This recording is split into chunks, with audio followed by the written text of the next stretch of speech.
Ah, j'aime un chant qu'on chantait. Biloko nyonso ekotikala na mokili oyo Kolo Yesu akumisawa, haleluya. Bambongo nayo ekotikala na mokili oyo Kolo Yesu akumisawa, haleluya. Bandako nayo ekotikala na mokili oyo Kolo Yesu akumisawa, haleluya. Banana yo Mais Dieu soit loué. Alléluia. Ma voiture na yo. Les voitures aussi vont rester ici là. Mais le nom de Dieu soit loué. Alléluia. Frère, tout ce qui nous fait courir va rester. Amen. Alors, si tu as de quoi manger, de quoi boire, reste calme.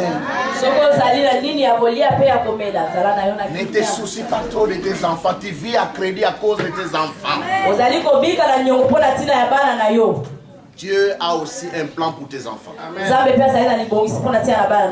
Par conséquent, si nous avons la nourriture et les vêtements, cela doit nous suffire. J'ai parlé avec un homme de Dieu cette semaine, il est venu dans mon bureau. Il m'a dit ceci: frère, tous les vêtements que vous avez dans votre garde-robe, parce qu'ici il y a 4 saisons, n'est-ce pas? Mais il y a des vêtements qui, malgré les 4 saisons, ça fait 3 ans que vous ne les avez jamais portés. Enlevez tout ça, donnez aux gens. Vous n'en avez pas besoin. Pendant que vous les gardez, il y a des gens qui en ont vraiment besoin. C'est pas une source de bénédiction. Il y a des dames, elles ont des vêtements qui ont déjà fait 5 ans, 7 ans. Je ne sais pas si c'est décor artistique. Mais qu'est-ce que ça fait encore? Et les dames ont souvent tendance à blâmer les hommes. Lui a déjà donné à quelqu'un d'autre. Mais la dame, oh, frère, allons à la maison. Faisons comme la Nouvelle Jérusalem.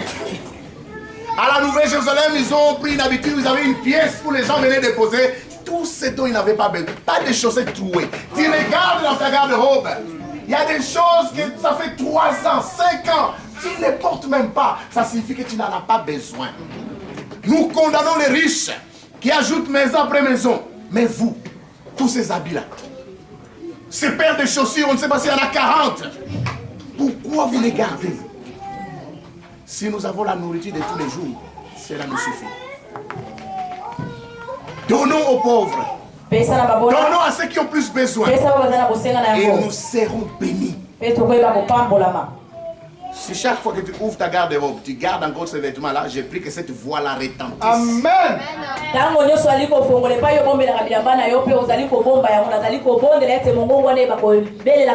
Donnez à vos amis qui en ont le plus besoin.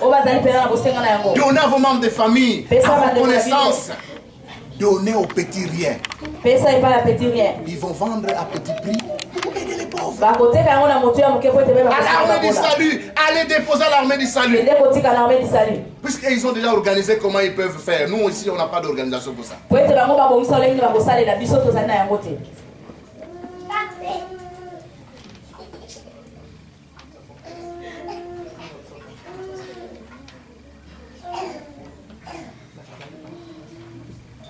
Nous allons terminer avec ces versets de 1 Pierre 2, verset 11.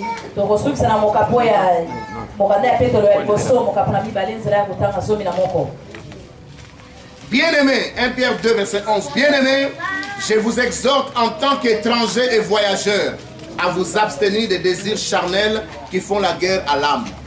Il faut que chaque chrétien comprenne qu'il est un simple passager, un étranger sur terre.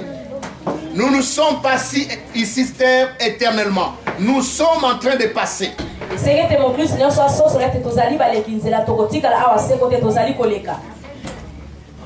Si vous ne réalisez pas que vous êtes un passager, un étranger qui passe. D'ailleurs, vous vous dites, mais moi je suis déjà belge, j'ai une carte. Mais la carte, c'est pour vivre en Belgique. Mais cette terre qu'on appelle Belgique, tu vas la laisser.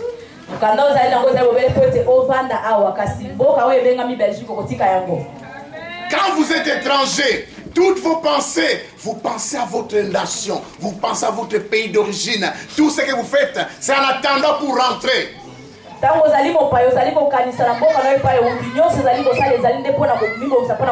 Je ne vous dis pas tous de rentrer au Congo, je parle du ciel. Mais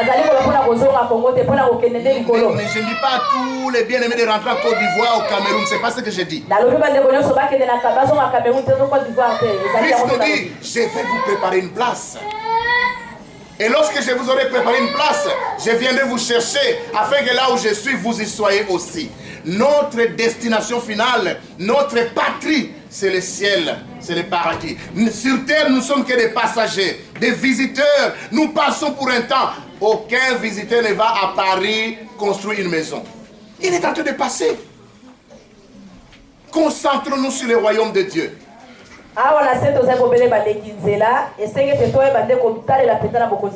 Affectionnons-nous aux choses d'en haut. Que notre cœur soit lié au ciel.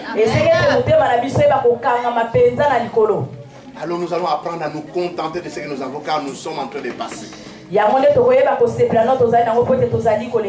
Jésus est né sur une étable. N'est-ce pas? Amen. Ça c'est le contentement. Il a accepté des parents menuisiers, maman, femme au foyer. Ça c'est le contentement tout en étant Dieu.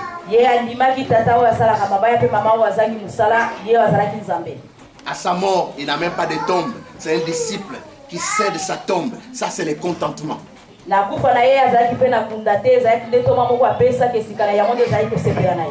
Et ceux qui comprennent, ils terminent leur vie comme le pasteur Jacques Vernon.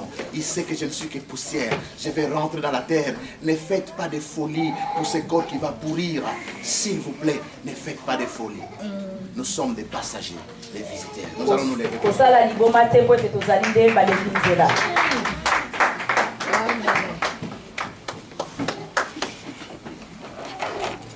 Tu connais ta vie. Personne ne connaît ta vie plus que toi. À part Dieu, bien sûr. Alors, prie maintenant par rapport au contentement. Nous avons trop de richesses. Nous avons trop de biens. Et pourtant nous ne sommes pas satisfaits.